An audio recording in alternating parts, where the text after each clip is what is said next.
"Checkmate!" Richard crowed triumphantly, breaking into Darcy's thoughts. Darcy blinked stupidly and looked down at the chessboard, where his king had indeed been penned in by Richard's rook and 2 bishops. "Congratulations," he said with a grimace. He rarely lost to Richard, but his mind had not been on the game. His cousin frowned as he began placing the pieces for another game. "Is something wrong, Darcy? You've been distracted since you arrived." Darcy gazed at Richard and then glanced over to Anne, who was seated by the fire drinking a cup of something that smelled sweet, hot chocolate, perhaps. He had been surprised when his female cousin joined them in Richard's sitting room, since Anne was usually so tired that she went to bed shortly after dinner. Tonight she seemed brighter than usual, and obviously was enjoying time with her male cousins. That was no surprise, given that her usual companions were her overbearing mother and her companion, a Mrs. Jenkinson, who hovered over her mercilessly, asking whether she was too hot or too cold. It had to be very tedious indeed.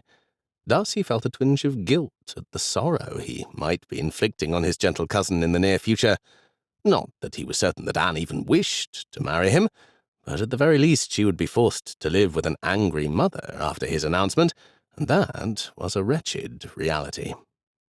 "Well, Darcy?" Anne asked, with more authority than was usual. "Is something wrong?" Much was wrong, of course.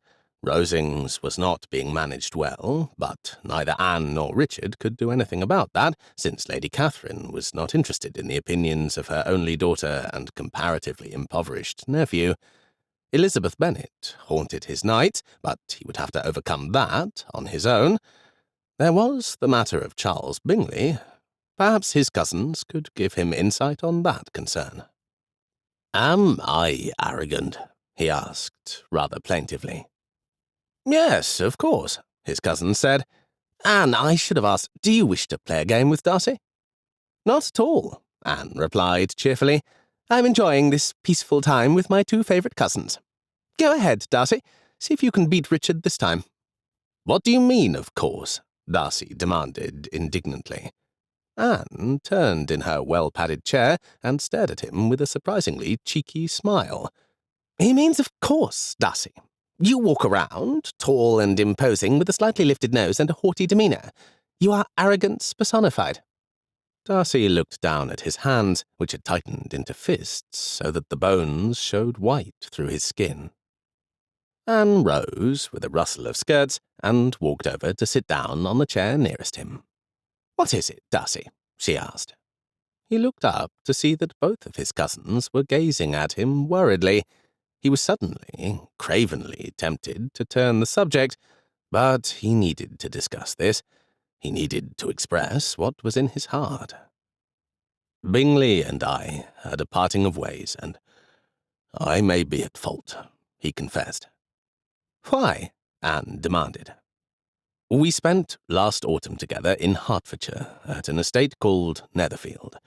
Bingley leased it in order to learn about the management of land with the hope of purchasing an estate in time. Bingley fell in love with a young woman, the eldest daughter of a local gentleman. His sisters and I were unhappy with the behaviour of the woman's family and her lack of meaningful connections and fortune, and when he went to London for business in late November, we followed him. I convinced him that Miss Bennet was indifferent to him personally and would only accept him for his wealth, and thus persuaded him not to return. I thought it was the best thing for him, and I went so far as to conceal Miss Bennet's visit to London from him in January.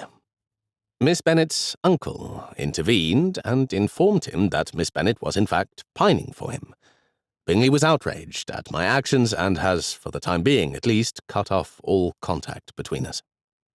He stopped and waited, hoping for encouragement that he had done the right thing.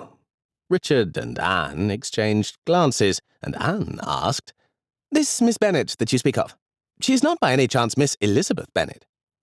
He jerked in astonishment at that name, but shook his head and said, "It is her elder sister, Miss Jane Bennet. How do you know of Miss Elizabeth?"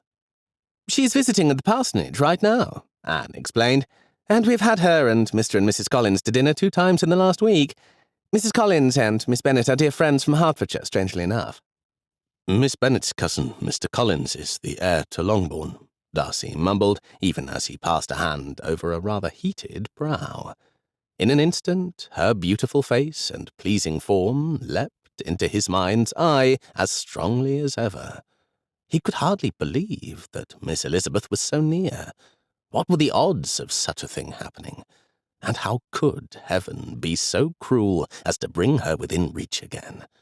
He berated himself silently for his weakness. When would he be free of this madness?